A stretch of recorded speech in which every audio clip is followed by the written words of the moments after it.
Time, let me also acknowledge we are with the CS, Deborah, CS for Environment. Thank you, Deborah.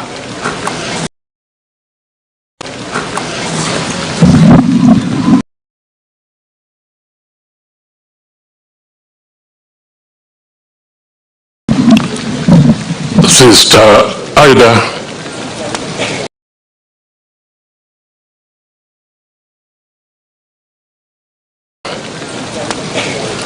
Junior, Rosemary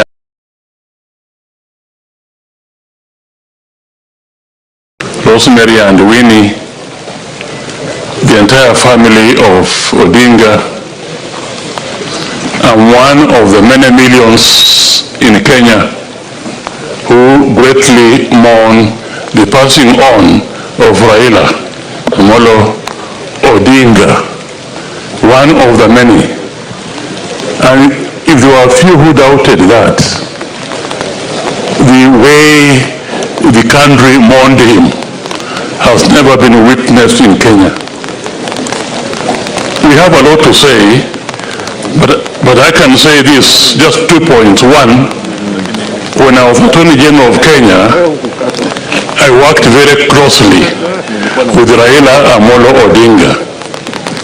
He fought for the Constitution, and when the time for negotiations came, he was on the forefront of those negotiations. And one instance I remember very clearly is that I had made up my mind that the chairman of the constitutional review process should be somebody from outside, not somebody who has stayed in Kenya and who has taken sides, because there were two processes going on, one for the government, another one of Ufangamano. And I had thought of Professor Yash Pal Guy, that myself could not convince the government to have Professor Yash Pal Guy, who was then in exile, to come and chair the constitutional review process. So I talked to Baba, and Baba also agreed with this idea, and both of us went to the then President Daniel Teacher Arap Moi, and because of him, really, Moi was convinced that Yash Pal Guy should be the chairman. I was then detailed to go to the United States of America, where Yash Pal Guy was, to convince him to come. And hence the process began, which led to the new constitution. So we shall be entirely grateful to him. Just one point about the constitution. The constitution would not have passed without the immense contribution of Raila Amolo Odinga. I can tell you that as a fact. And to enable it to pass, he compromised on who should be. Should we have a presidential system, or should we have a parliamentary system? He was for parliamentary system, but he gave in on that one, and we now have a presidential system. My prayer is that when the constitutional review process begins, we should revisit this idea of a parliamentary system of government, which I believe can contribute greatly to the two great ills that we have here in our society, corruption and ethnicity. Baba, rest in peace. You made me, you appointed me to many things. We shall meet there. Thank you. My brother and namesake, Wycliffe Ambetsa Oparanya.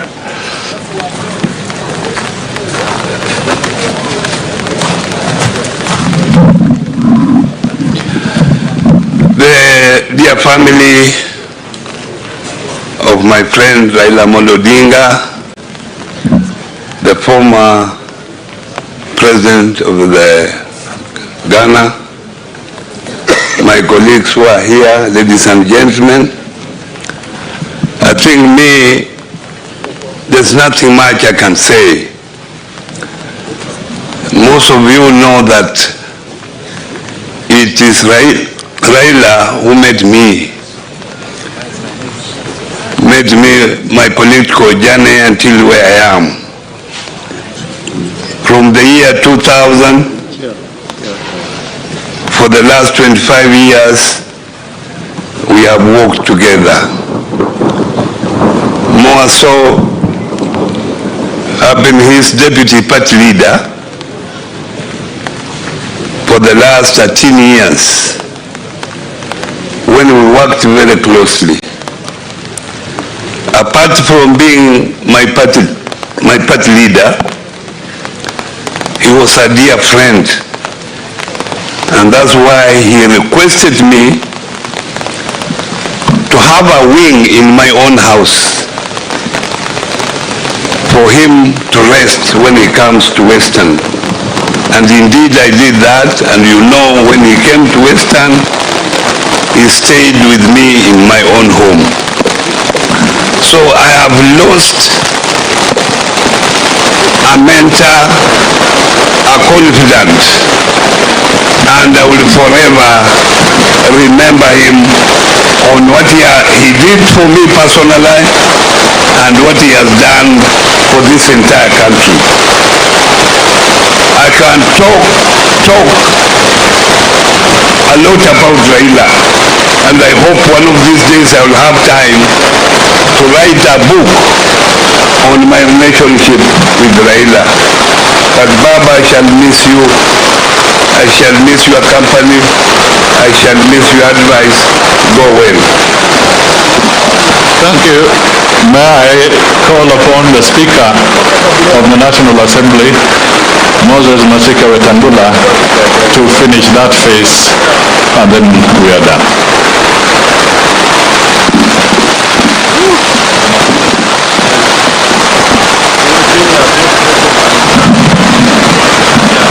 Thank you, Your Excellency Nana Akufo-Addo,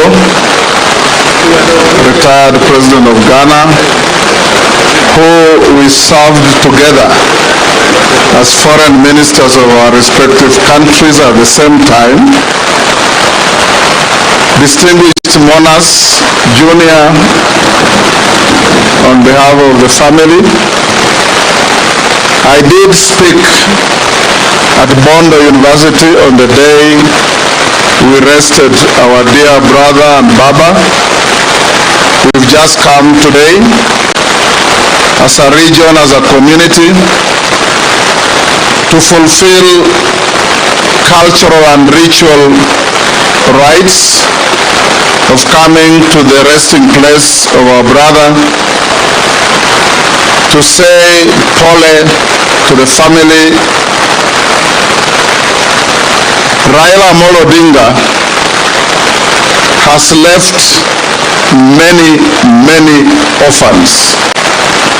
We have the primary orphans, the family, and secondary orphans all over the country and the world, who lived with him, who journeyed with him, and who believed in his ideals and direction for this country. We'll always remember Raila Amolo Odinga as a man who made many compromises for the sake of the peace, unity, and security of this country. Very few politicians are capable of doing that. I ran my politics in 2013, 2017 in the same coalition of CORD and NASA respectively, with this energetic and dynamic doyen of Kenyan politics. We come here to say to the family that your loss is our loss. Your loss is our country's loss, and it takes generations to breed and nurture a leader of this stature. In my private life as a practicing lawyer, I was many times consulted not only by the fallen hero, but Mzee Jaramogi Oginga Odinga when we were in Parliament together. I want on behalf of the National Assembly of Kenya and indeed the entire Parliament, as the chair of the PSC of Parliament, with all my colleagues who are here, to wish Baba a comfortable stay away from the bustle and hustle of political life and a peaceful rest in a place where we are all headed. For my colleagues in the political arena, we are always quick to judge, to conclude. The lesson we can learn from this great man is that in politics, there are no permanent friends, there are no permanent enemies. You only have sustainable interests and above all, patriotism for your country. If we all can take a lesson and embrace this, Kenya will be the richer, Kenya will be the better, and wherever he is in the clouds watching us, I'm sure he's smiling to see that all these good friends of his have come to pay their last respects. I did give to the family the Hansard record of all his immense contributions in Parliament, and I hope that will enrich the mausoleum of our brother. I'm in the process of finishing up my book, and I can assure you that Raila'S Odinga will have a full chapter in my book for people to read and appreciate the journey we walk together. Thank you, my brother. Fare thee well.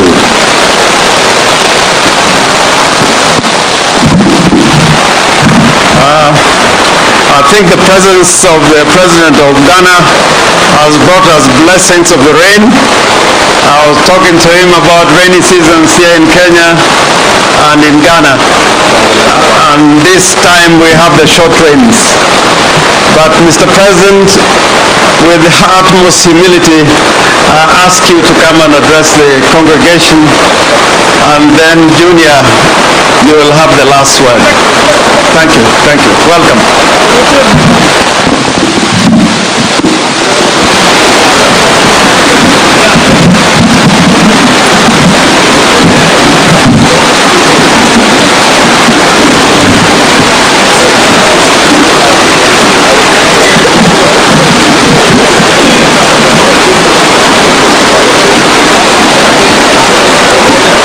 Governor of the host country, the Prime Cabinet Secretary and the dignitaries of the Kenyan state,